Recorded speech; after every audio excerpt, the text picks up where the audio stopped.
यानी कि सेट, जैसे हमारे पास हम बात करें C++ या जावा की बात करूं तो वहां पे एक छोटा सा टॉपिक आपको मिलता है जिसका नाम है पॉइंटर। क्लियर है यहाँ तक? भाई पॉइंटर का काम क्या है? किसी भी वैल्यू को स्टोर करना उसके एड्रेस के बेस पे या उसकी वैल्यू के बेस पे। क्लियर? बट पॉइंटर जैसा कॉन्सेप्ट मेरे डॉट नेट में कुछ नहीं है। क्लियर? बट इससे सिमिलर थोड़ा सा एक टॉपिक है मेरे पास जिसका नाम है डेलीगेट। कंप्लीट पॉइंटर तो नहीं कहूंगा, लाइक डेलीगेट आप इसे कह सकते हैं। क्लियर है यहां तक? और डेलीगेट का काम क्या होता है? जितने भी आपके मेथड होंगे उनका रेफरेंस अपने पास होल्ड करके रख लेगा। क्लियर है यहां तक? क्लियर? क्लियर है यहां तक ऑनलाइन में? यस। ठीक है। Delegate is a reference to the method. अगर एक डेलीगेट से के अंदर एक मेथड का रेफरेंस है, सिंगल कास्ट डेलीगेट। क्लियर? या एक डेलीगेट के पास मल्टीपल मेथड का रेफरेंस है, वो भी सिंगल कास्ट में आता है। क्लियर? दो डेलीगेट बना दिए तो मल्टी कास्ट। क्लियर यहां तक? थ्रेड की तरह ही काम करेगा पूरा ये। बट इसका यूज होता है आपकी ईएक्सी बनाते वक्त। आपका जैसे मान लो कॉफी मशीन है, भाई कॉफी मशीन में टी प्रेस करो, कॉफी प्रेस करो, रीसेट के लिए टाइम नहीं लेता। वो क्या है? डेलीगेट के रेफरेंस वेरिएबल हमने उसमें डाल रखा है। क्लियर है यहां तक?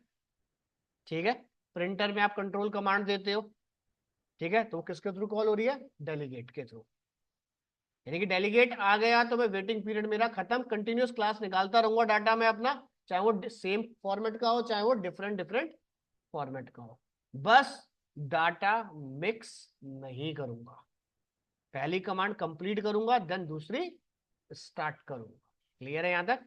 तो एक डेलीगेट से एक फंक्शन भी कॉल कर सकता हूं, एक डेलीगेट से मैं मल्टीपल फंक्शन भी कॉल कर सकता हूं। पर डेलीगेट को डिक्लेयर करने के लिए टाइप ऑफ मेथड का आपको या फंक्शन का आपको पता होना चाहिए। यानी कि अगर आपका मेथड रेफरेंस टाइप का है तो डेलीगेट भी रेफरेंस टाइप का बनेगा। मेथड मेरा नॉन पैरामीटराइज है तो डेलीगेट भी नॉन पैरामीटराइज बनेगा। क्लियर है यहां तक? क्लियर है ऑनलाइन में? क्लियर है?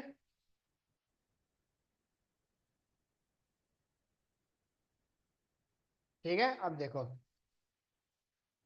तो डेलीगेट पे काम करने के लिए सिंपल पहले अपना मेथड बना लो, चाहे पैरामीटराइज हो चाहे नॉन पैरामीटराइज हो। पहले अपना नॉर्मल कॉलिंग कर लो जैसे आप प्रोग्राम बना रहे हो। बस हमें प्रोग्राम में चेंजेस कहां पे करने हैं? मेन एंट्री पॉइंट पे, बस खत्म। डेलीगेट को इंप्लीमेंट करते वक्त। क्लियर? देखो, चलो सबसे पहले स्टैटिक मेथड बनाऊं नॉन स्टैटिक मेथड बनाऊं? बोलो।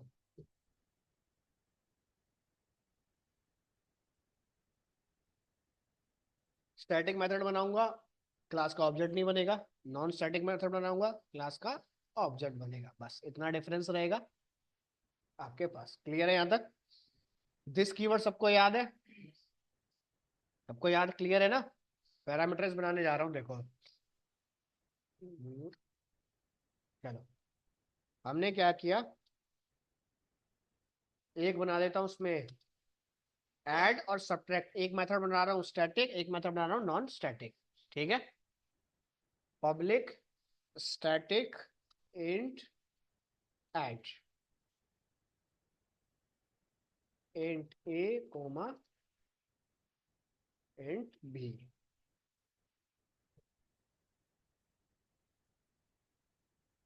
और यहां कर दिया रिटर्न ए प्लस बी। इसे कॉपी किया मैंने।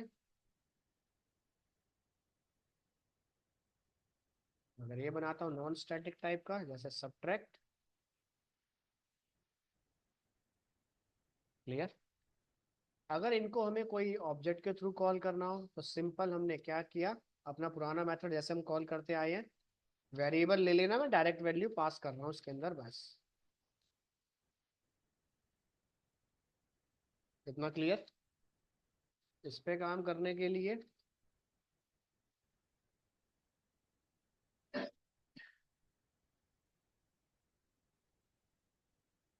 यहाँ तक क्लियर है या कुछ पूछना है इसमें? इतना क्लियर? चलो, अब मुझे अब याला मेथड कॉल करना है, तो सबसे पहले इसको मैं कमेंट कर देता हूँ। अब क्लास का ऑब्जेक्ट बनाऊंगा और console dot write line program dot, और इसमें वैल्यू डाल दी 100, 10। अब रन करा। इतना क्लियर है या कुछ पूछना है ये बताओ? दोनों को अगर चला दे, दोनों का आउटपुट आ जाएगा। यहाँ तक क्लियर है? कोई चेंज कुछ नहीं है।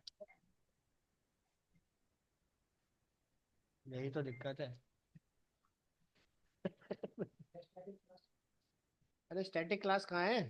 क्लास का नाम कब आता है? जब एक्सेस स्पेसिफायर आएंगे। ठीक है, एक क्लास में कुछ नहीं होता। जब मिनिमम 2 क्लास होंगी तब आएगा वो कॉन्सेप्ट। ठीक है, इतना क्लियर? तीसरी चीज, मेरे को यहाँ से मैसेज डिस्प्ले करना पड़ रहा है बार बार। मैं यहाँ से मैसेज डिस्प्ले करना नहीं चाहता हूँ। मैं चाहता हूँ कि एक मेथड को बनाऊं, ठीक है, वहीं से मैं इसकी वैल्यू को डिस्प्ले कर दूं। पॉसिबल है? क्या करना पड़ेगा बताओ? हम्म, तेज बोल। दिस कीवर्ड, यानी कि मैं यहाँ पे चाहता हूँ, देखो मैं मेथड बना देता हूँ पब्लिक। अब यहाँ स्टैटिक मेथड तो बना सकता नहीं हूँ। स्टैटिक बनाऊंगा तो मुझे दोनों स्टैटिक टाइप के रखने पड़ेंगे। ठीक है, तो यहाँ दे दिया इंट।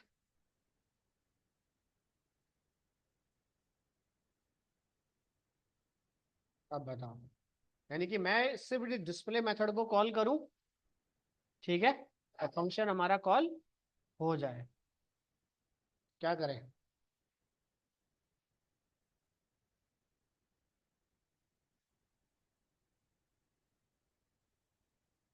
किस टाइप का है? रिटर्न टाइप का मेथड है ये। रिटर्न टाइप के मेथड में काम करने के लिए रिटर्न कीवर्ड होना मैंडेटरी है।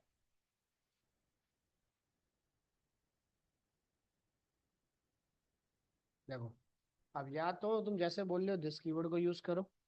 दिस कीवर्ड यूज करना मैं नहीं चाहता हूं, तो मैं यहाँ पे एक ग्लोबल वेरिएबल डिक्लेयर कर सकता हूँ। हम यहाँ पे अगर कर दे sum equals to A plus B, और यहाँ दे दिया सम, तो 1 मिनट रुको, मैं इसे कमेंट कर रहा हूँ, ये दे रहा हूँ स्टैटिक टाइप का, क्योंकि इसमें वो कॉल नहीं होगा, तो इसको ही बना देता हूँ स्टैटिक टाइप का। एक कॉल करने के लिए इसको 2 मिनट कमेंट करते हैं। इतना करने के बाद अब यहाँ दे दिया कंसोल डॉट राइट लाइन, क्या आ जाए मेरे पास? सम। सम लिखूं या कुछ और लिखूं?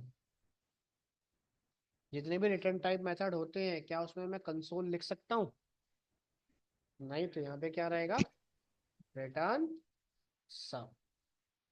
अब हम चेक करते हैं यहाँ पे, अगर हम वैल्यू पास करते हैं तो वैल्यू कैसे कॉल करी जाए। अब जरा बताओ, अब हमें इस मेथड के अंदर वैल्यू पास करनी है, इसको डिस्प्ले करना है, तो क्या करना पड़ेगा? सिंपल, हमने ऐड मेथड को कॉल करा 10, 20, और साथ में डिस्प्ले को हमने कॉल करा, वैल्यू आई। क्या करना पड़ेगा?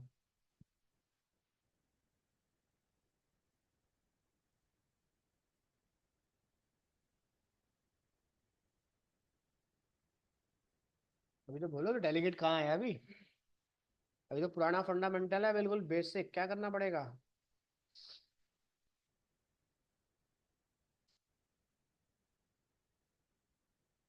एक रिटर्न टाइप मेथड है मेरा, वो ऊपर से पैरामीटराइज है, उसको अगर मुझे डिस्प्ले करना है तो क्या करना पड़ेगा?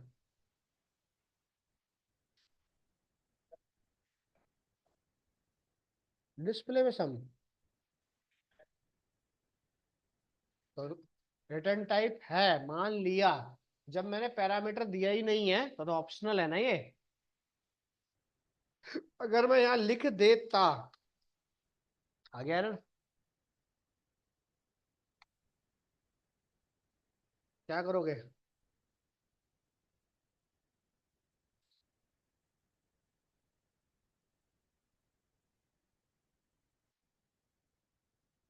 अरे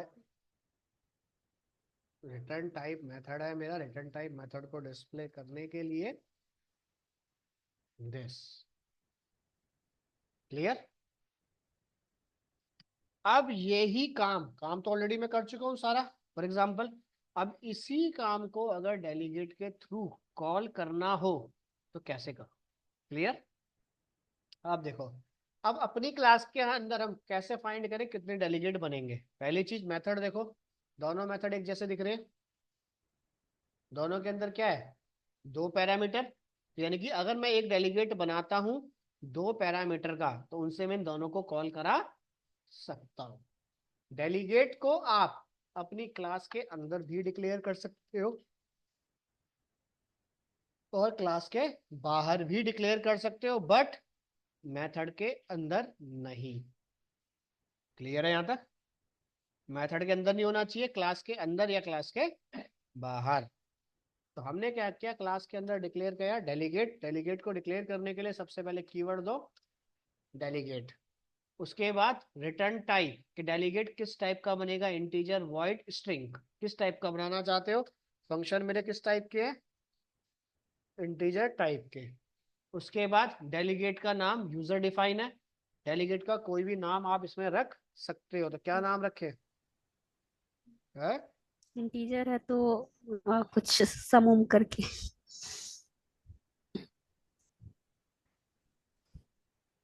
अ, चलो सर सम। ऐड ऐड कर देते ऐड हैं, ऐड। ऑलरेडी है, कंफ्यूजन हो जाएगी, मेथड के अंदर ऐड ऑलरेडी बना हुआ है। ओके। कैलकुलेटर तो यस सर, कैलकुलेटर चाहिए। ठीक है, ब्रैकेट ओपन करो, क्या कह रहा है? दोनों पैरामीटर आ गए। यस। आप सेम पैरामीटर रखो या डिफरेंट पैरामीटर रखो, इसके आपको मेथड से कोई लेना देना नहीं। नहीं है। सेम रखूं डिफरेंट रखूं बताओ? सर सेम रखिए, ताकि पता तो चले कि सेम रखने पे कहीं चलो एक सेम रख देता हूँ, एक एक डिफरेंट। डिफरेंट या। क्लियर? अब इतना काम हो जाने के बाद हम गए अपने मेन एंट्री पॉइंट में। इन सबको कर देते हैं दिस, इनकी जरूरत नहीं क्योंकि हमें मेथड दिख ही रहे हैं। अब यहाँ पे गए, अब कह रहा है अगर अब अपना मेथड को आप रन करना चाहते हो, ठीक है, तो अपने मेथड का रेफरेंस किसके पास होल्ड करोगे? डेलीगेट के पास। तो यहाँ पे सबसे पहले बनाओ डेलीगेट का ऑब्जेक्ट। तो डेलीगेट का नाम क्या है? कैलकुलेटर। ब्रैकेट ओपन करा, इसने क्या कह दिया? टारगेट बता दो। ऐसा टारगेट बताओ जिसके पास इंटीजर टाइप के, ऐसा टारगेट बताओ जिसका डाटा टाइप इंटीजर हो और उसके पास दो इंटीजर टाइप के पैरामीटर हो। समझ आ गया? मेथड का डाटा टाइप क्या होना चाहिए? रिटर्न टाइप इंटीजर, और उसके यस। पास दो इंटीजर टाइप के इंटीजर पैरामीटर होने चाहिए। ये। तो वो आ गया हमारा एट। क्लियर?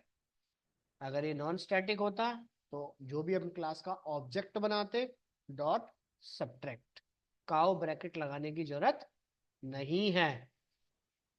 क्योंकि अगर मैं ऐसे बनाता तो ये एरर देता कि आपने वैल्यू पास नहीं करी, बट अब डेलीगेट के थ्रू काम हो रहा है।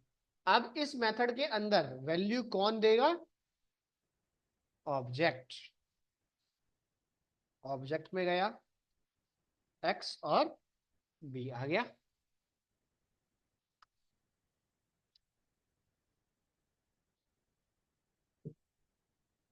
क्लियर होता है तो किसको ये कॉल करे? डिस्प्ले को। क्लियर? रन करता हूं एक बार, समझ आ गया या कुछ पूछना है?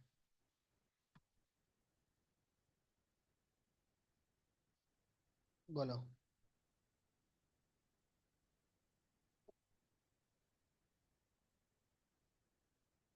हम चाहें तो यहाँ पे देखो दोबारा से वैल्यू असाइन कर दूं, ऐसा कुछ नहीं है कि आप एक ही बार इसे कॉल कर सकते हो।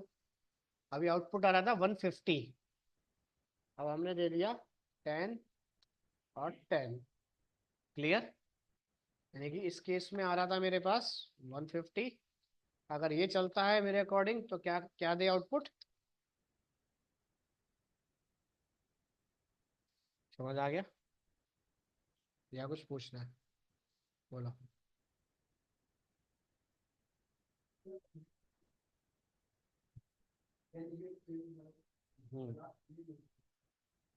क्योंकि जो भी मेथड कॉल होंगे वो डेलीगेट के थ्रू कॉल होंगे। डेलीगेट का काम होता है आपके जितने भी मेथड है उनका रेफरेंस मैं अपने पास होल्ड करूंगा। डायरेक्ट उन मेथड को आप कॉल नहीं कर सकते। आप कॉफी मशीन पे जाते हो, टी प्रेस करी, कॉफी प्रेस करी या हॉट वाटर क्लिक किया, तो कह रहा है आपको मेरे मैकेनिज्म पे जाने की जरूरत नहीं है, आप मेरे डेलीगेट को बोलो, डेलीगेट के पास उसका रेफरेंस होल्ड है, वो अपने आप उसे हिट कर देगा। क्लियर? तो जब भी डेलीगेट कॉल होता है तो ये याद रखना, मोस्टली 100 में से 98% वो स्टैटिक मेथड के साथ काम करता है। क्लियर है यहां तक? जितनी कॉलिंग कम होगी उतना काम फास्ट होगा। क्लियर? बट एक चीज अगर तुमने ध्यान दी हो, वेरिएबल किस टाइप का है? जो भी वेरिएबल डिक्लेयर है किस टाइप के हैं? आंसर इंटीजर टाइप के। इंटीजर टाइप के। यस। डेलीगेट किस टाइप का है? इंटीजर टाइप का। इंटीजर टाइप को। यस। बट वो डेलीगेट जो डिक्लेयर है वो किस टाइप का है? Non static. यस। किस टाइप का है? चेक करता हूँ क्या मैं इसमें स्टैटिक फंडामेंटल एंटर कर सकता हूँ या नहीं। तो क्या कह रहा है? एरर आ गया। यानी कि डेलीगेट को अगर आप स्टैटिक डिक्लेयर नहीं कर सकते, डेलीगेट के अंदर कोई भी एक्सेस स्पेसिफायर भी आप कॉल नहीं कर सकते। क्लियर है यहाँ तक? क्योंकि डेलीगेट के अंदर क्या है? ऑब्जेक्ट डिक्लेयर नहीं होगा। क्लियर है यहाँ तक या कुछ पूछना है? समझ आ गया? मेथड आपके पास किसी भी टाइप के हो हमें कोई मतलब नहीं है। मेथड अगर आपका नॉन स्टैटिक टाइप का है तो ओबीजे डॉट एड या ओबीजे डॉट डिस्प्ले। क्लियर है यहां तक? हो जाएगा कॉल सब्ट्रैक्ट वाला या करूं कॉल? बताओ, बोलो। कॉल हो जाएगा सब्ट्रैक्ट वाला या करूं? हम्म, हो जाएगा ना? सर हाँ बोलो, बोलो। ये पार्ट था आपका डेलीगेट का। डेलीगेट 98% यूज होते हैं आपकी EXE के अंदर। क्लियर है यहां तक? ठीक है, क्लियर? हेलो।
कोई दिक्कत नहीं है।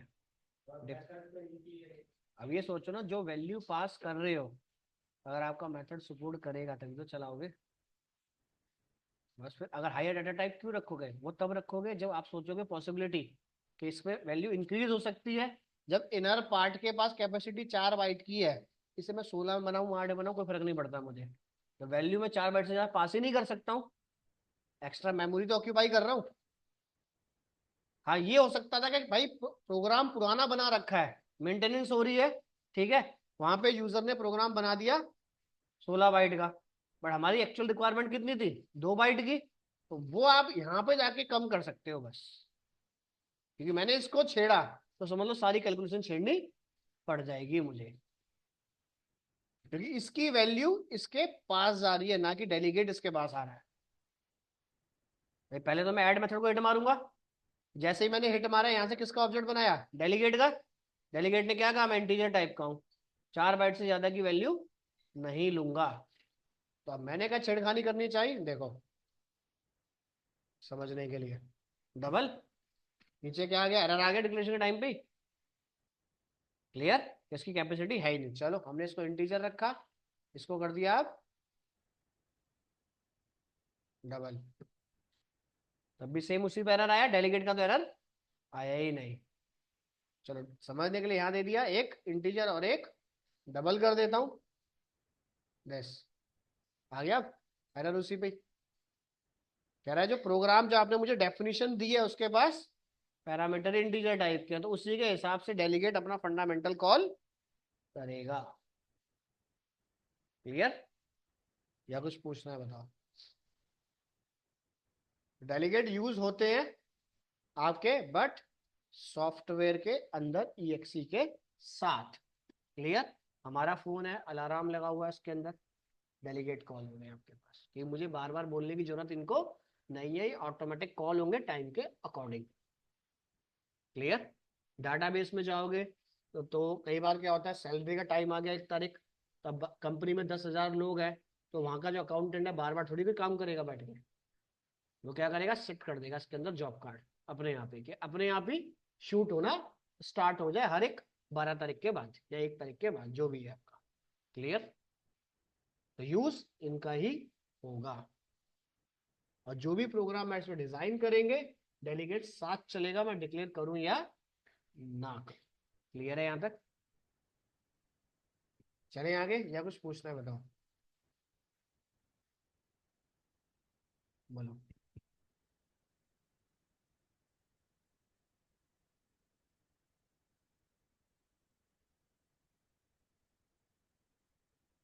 बताओ कुछ पूछना है,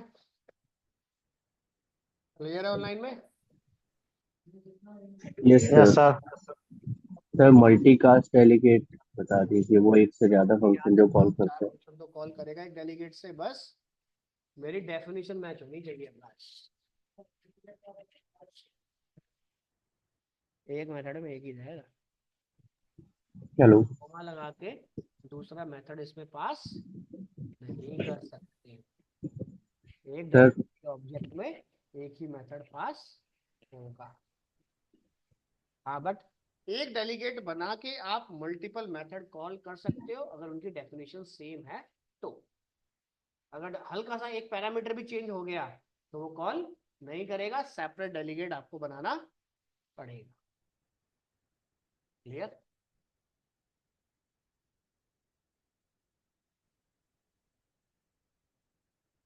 क्लियर हो जाएगा यहाँ तक, या कुछ पूछना है बताओ, बोलो बढ़ाइए। टॉपिक मैं इसमें लिख देता हूँ, या पता है सारे टॉपिक पता है ना शीशा आपको सबको। अब बताओ डाटाबेस आज स्टार्ट करूं या कल से करूं, बोलो बताओ। हाँ, लैम्डा एक्सप्रेशन के लिए आपको पहले लिंक क्यू पढ़ना पड़ेगा। हाँ, लिंक क्यू का एडवांस पार्ट है आपका लैम्डा एक्सप्रेशन। पैरामीटराइज, हाँ वो पैरामीटराइज एरे में आता है, वो पैरामीटराइज मेथड। क्या इशू आ रहा है उसमें, पैरामीटराइज मेथड बताए तो कैसे डिक्लेयर करना है, यहाँ जाना तो पैरामीटर आ गया, पैराम इंट है, अगर एरे के साथ काम कर रहे हो तो यहाँ पे दिस इस तरीके से एरे का सिंबल बना दे। क्लियर है यहाँ तक, पैरामीटराइज एरे बनाते हो तो उसकी वैल्यू मेरी कहाँ से कॉल होगी, मेन एंट्री पॉइंट से। क्लियर, बट पैराम एरे आपका कहीं पे भी यूज बनाना है तो बना देता हूँ, और बताओ पैरामीटराइज एरे। देखो अब हमारे पास एरे, हमारे पास तीन टाइप का होता है, सिंगल डायमेंशन, मल्टी डायमेंशन और ठीक है। सिंगल हमारा नॉर्मल होता है, मल्टी डायमेंशन के अंदर मल्टीपल रो सिंगल कॉलम, जैक्ड एरे के अंदर टोटल रो पता है बट कॉलम के बारे में नहीं पता। पैराम एरे होता है पैरामीटराइज एरे, और पैराम एरे डिक्लेयर होता है आपके फंक्शन के साथ।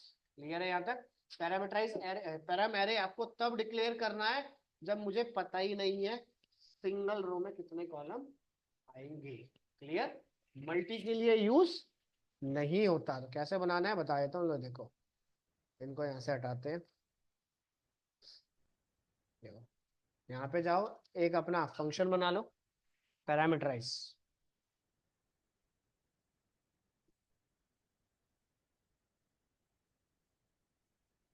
बस ठीक है।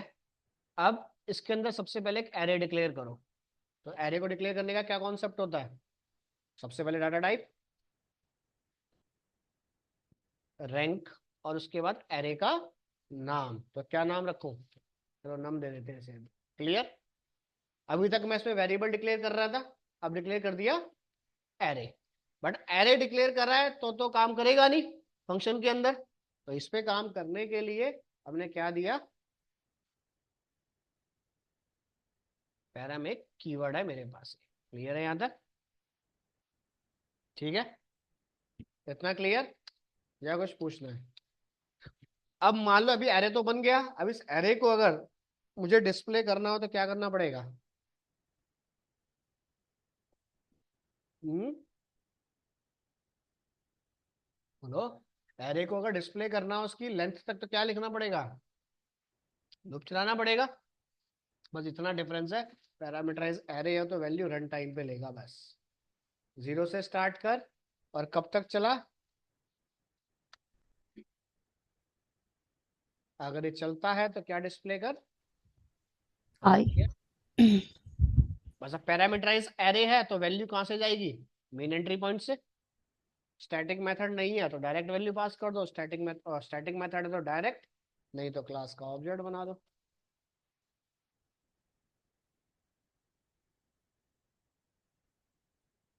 ठीक है, अब मुझे क्या करना है? इसके अंदर वैल्यू पास करनी है।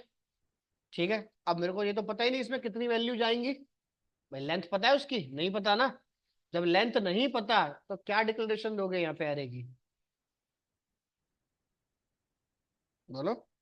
लेंथ नहीं पता तो कैसे डिक्लेरेशन दूं? यानी कि यहाँ पे लिस्ट बना दो इसका पूरा का पूरा। ओबीजे, देखो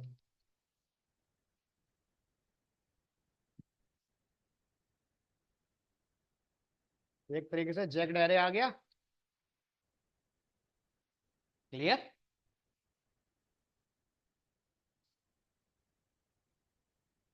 ठीक है, समझ आ गया? ये आपका है parameterize array. But parameterize array आपका कहीं पे यूज नहीं होता। क्लियर यहां तक? नहीं, इंटरव्यू में तुमसे जैक्ड एरे भी नहीं पूछेगा। Only single dimension, multi dimension, और जो प्रैक्टिकल आएगा वो कलेक्शन के साथ आएगा, बिना कलेक्शन के नहीं आएगा। क्लियर है यहाँ तक? बोलो, बताओ। वेरिएबल क्लियर है, data type clear, operator, keyword, if else, switch, for, while, do, break, continue, go to statement, function हो गया, टाइप ऑफ फंक्शन हो गया आपके पास, पैरामीटर हो गए। ठीक है, एरे हो गया आपके पास, ऑब्जेक्ट एंड क्लास हो गया, constructor, destructor, this, static, static class, static methods. ठीक है, स्ट्रक्ट, इनम, प्रॉपर्टी, इनहेरिटेंस।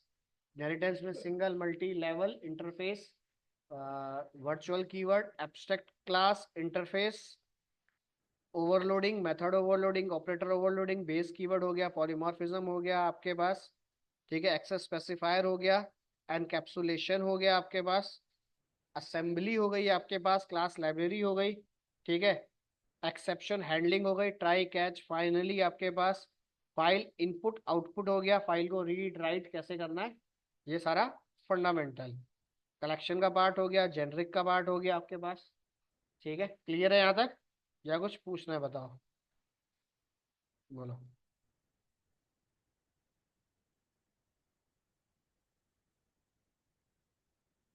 इतना क्लियर है? बताइए।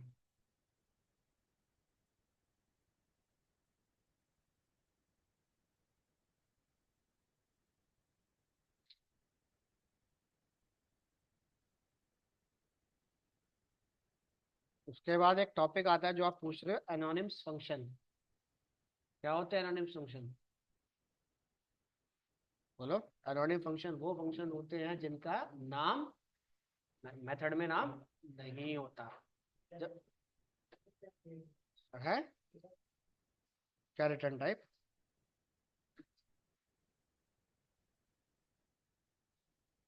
जब मेथड का नाम ही नहीं होगा रिटर्न टाइप कैसे दोगे? जितनी भी एनोनिम्स फंक्शन होते हैं वो किसके थ्रू कॉल करोगे? डेलीगेट के थ्रू। ठीक है, उसके थ्रू आप फंडामेंटल को कॉल करा सकते हो। यानी कि एनोनिम फंक्शन पे काम करने के लिए दो चीज की बेसिक बेसिक फंडामेंटल पता होना चाहिए। एक लैम्बडा एक्सप्रेशन क्या होता है, और दूसरा एनोनिम्स मेथड। क्लियर? और ये दोनों किसके अंदर आते हैं? सी शार्प के एनोनिम्स फंक्शन के अंदर आते हैं। क्लियर? तो लैम्बडा एक्सप्रेशन पे काम करने के लिए, ठीक है, आपको लैंग्वेज इंटीग्रेटेड क्वेरी की बेसिक फंडामेंटल पता होना चाहिए। गूगल पे टाइप करना लिंक क्यू। ठीक है, हल्का सा लिंक क्यू को एक बार रीड करना, तब लैम्बडा एक्सप्रेशन हल्का सा दिखाता हूं तो समझ आ जाएगा हो क्या रहा है। क्लियर? वरना ये डायरेक्ट कॉल करेगा, आपको समझ आएगा ही नहीं। क्लियर है यहाँ तक? क्योंकि इसके अंदर इक्वल टू, ग्रेटर देन, ये सिंबल सारे कॉल होते हैं। देखो जैसे मैं दिखा देता हूँ, ये हल्का सा रीड कर लेना आप लोग। देखो, गूगल पे जाना, यहाँ पे लिखना link Q in C sharp, इसी का एडवांस पार्ट है लैम्बडा एक्सप्रेशन। कोई भी वेबसाइट ओपन कर लो, देखो ये एरे डिक्लेयर हो गया। इस एरे को लैम्बडा में डाल दिया, लिंक क्यू के अंदर दिस, इस तरीके से कॉल होगा ये। तो थोड़ी स्टेटमेंट इसकी अलग है, यानी कि अगर पीछे का बेसिक कॉन्सेप्ट क्लियर है तो आप इसको छेड़ सकते हो, वरना पीछे का टॉपिक भी भुला देगा। ये उल्टी स्टेटमेंट चलाता है। ये जो स्टेटमेंट आ रही है सब उल्टी चल रही है, डाटाबेस से आ रहा है रिकॉर्ड सारा। तो बिना डाटाबेस के दिखाता हूँ, इसमें कुछ दे रखा है इन्होंने। जैसे देखो ये बिना डाटाबेस के है, एक सिंपल इसने एरे डिक्लेयर करा है आपके पास, सिंपल दिस। ठीक है, जिसके अंदर क्या है, फ्रॉम एक कीवर्ड होता है, फॉर ईच लूप आता है बनाना।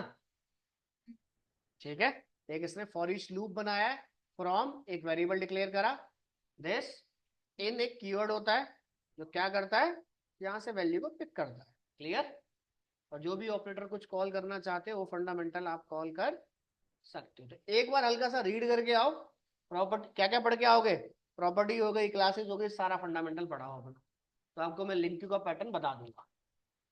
लिंक क्यू पे काम करने के लिए if else while loop, do while loop, declaration ये पढ़ लेना, प्लस प्रॉपर्टी के बारे में पढ़ लेना बेसिक फंडामेंटल, एरे के बारे में पढ़ लेना, बस।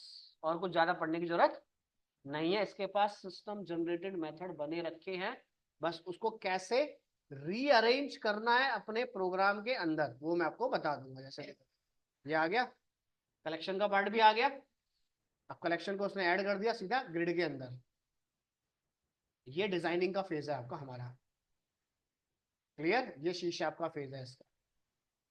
तो कैसे लिंक की स्टेटमेंट चलानी है वो मैं आपको बता दूंगा। उसके लिए आपको पीछे का फंडामेंटल हल्का सा रीड करो।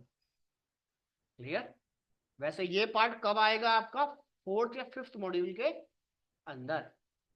पहले ही हल्का सा ओवरव्यू पढ़ना चाहते हो तो कल ये वाला पार्ट पढ़ लेना, तो लिंक क्यू की स्टेटमेंट बता दूंगा कि लिंक क्यू में वेरिएबल कैसे डिक्लेयर होता है, उसको कैसे डिस्प्ले करते हो, उसमें कैसे कलेक्शन में काम करोगे, उसके कैसे डाटा को फिल्टर करोगे, उसमें कोई वेरिएबल है उसकी वैल्यू कैसे फाइंड करोगे, उसका सम कैसे करोगे, वो बेसिक कॉन्सेप्ट। क्लियर? क्लियर है ऑनलाइन में? ठीक है, पढ़ना हो तो बता देना, नहीं तो फोर्थ मॉड्यूल में ये आएगा ही आएगा आपके पास। ठीक है? क्लियर? तो कल पढ़ना हो लिंक क्यू तो हल्का सा रीड कर लेना, वेरिएबल अपने सारी बेसिक पीछे की प्रॉपर्टी बस, तो लिंक क्यू का पार्ट आपका इसमें हो जाएगा। क्लियर है यहाँ तक, या कुछ पूछना है बताओ, बोलो।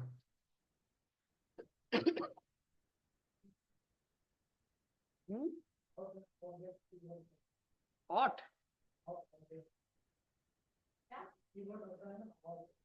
ऑट तो कोई, ऑथ वो आपका फोर्थ में आएगा। ऑथ ऑथेंटिकेशन के लिए होता है, गूगल पे जाओगे देखो ये लिखोगे ऑथ के लिए, देख कीवर्ड आगे आता है, जैसे यहाँ दे दिया आपने ऑथ, ये कीवर्ड है आपका ऑथेंटिकेशन का। इसका ये अभी नहीं आएगा, ये तब आएगा जब एडियो का पार्ट कंप्लीट होगा। ये जाएगा रेफरेंस, रेफ और आउट। मेरे पास दो होते हैं, एक होता है रेफ और एक होता है आउट। ठीक है, नॉर्मल वेरिएबल डिक्लेयर करना, जैसे तुम यहाँ पे वेरिएबल डिक्लेयर कर रहे हो, भाई इसकी जगह यहाँ पे क्या दे दोगे, एरे को हटा देना, इसलिए क्या आ गया रेफ, रेफरेंस बेस्ड। एक होता है आउट, आउट के बेस पे, इस तरीके से होता है ये, ऐसे करके। क्लियर, रेफ मींस रेफरेंस। एक बार हल्का सा रीड कराना, बता दूंगा, प्रैक्टिकल ज्यादा चलता है इनका, वरना ये पैरामीटराइज फंक्शन के अंदर सर्च कर देंगे। ठीक है, एक इस तरीके से होता है, और दूसरा जो तुम बोल रहे हो ऐसे होगा आउट, जैसे आउट ले लिया स्ट्रिंग, कोई भी ले सकते हो अपना ए। Clear, clear. एक रेफ पैरामीटर होता है और एक आउट पैरामीटर होता है, दोनों में डिफरेंस ये है कि जब वैल्यू में डालूंगा एक में ओरिजिनल वैल्यू रहेगी, और जब दोबारा वैल्यू डालूंगा तो नई वैल्यू डिस्प्ले करेगा, और एक में सेम, यानी बिफोर और आफ्टर। क्लियर, तो एक बार रीड कर लेना, बता दूंगा, कोई दिक्कत नहीं है, दिस रेफ और आउट को। क्लियर, गूगल पे सर्च करना हो ये टॉपिक तो लिखना रेफरेंस टाइप, तब ये टॉपिक आएगा आपके पास। ठीक है, रेफरेंस टाइप डालना गूगल पे, तब ये टॉपिक आपका कॉल होगा इसके अंदर। क्लियर, ठीक है, क्लियर ऑनलाइन में, बोलो।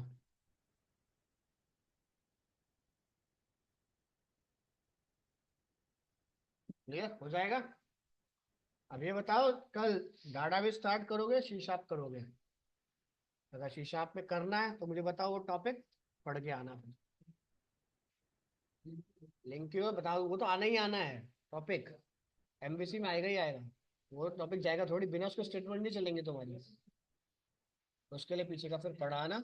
अगर लिंक क्यू पढ़ना है तो मेथड के बारे में पढ़ के आना, वेरिएबल के बारे में पढ़ के आना, प्रॉपर्टी के बारे में पढ़ के आना, एरे के बारे में पढ़ के आना, और अपना operator less than greater than कैसे चलाया जाता है, ये कल पढ़ के आओगे तो मैं लिंक क्यू करा दूंगा, नहीं तो मैं डाटाबेस स्टार्ट करा दूंगा।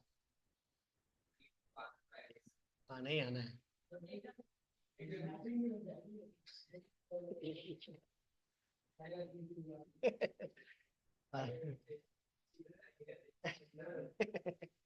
वो आपका इंटरफेस में आएगा ही आएगा, बिना उसके प्रोग्राम डिजाइन नहीं होगा।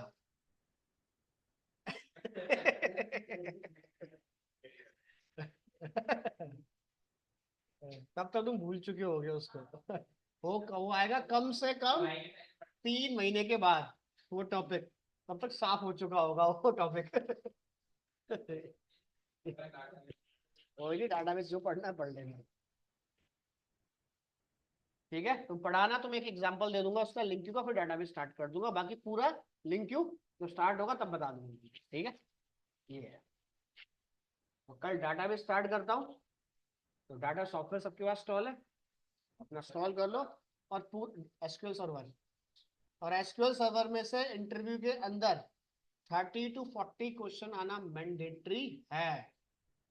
हाँ मैं पहले बता रहा हूँ, इतने क्वेश्चन आएंगे, और सारे क्वेश्चन प्रैक्टिकल होंगे, थ्योरेटिकल कुछ नहीं होगा। कंपनी सिनेरियो बना के देगी, पूरा अनसीन पैसेज बना के देगी, उसे पढ़ो और आंसर निकाल दो बस। क्योंकि जब कस्टमर तुम्हारे पास बैठा होगा, वो तुम्हें थोड़ी बोलेगा 2 नंबर ऐड करने हैं, वो अपना सिर्फ सिनेरियो तुम्हें बताएगा, समझ रहे हो? कि मुझे ये सॉफ्टवेयर बनवाना है, ऐसे ऐसे इसको चलाना है, तो बस उसकी कहानी सुनोगे और उसको बैठ के डाटाबेस बनाओगे। क्लियर? यहाँ पे तो सीधा सा कॉन्सेप्ट है।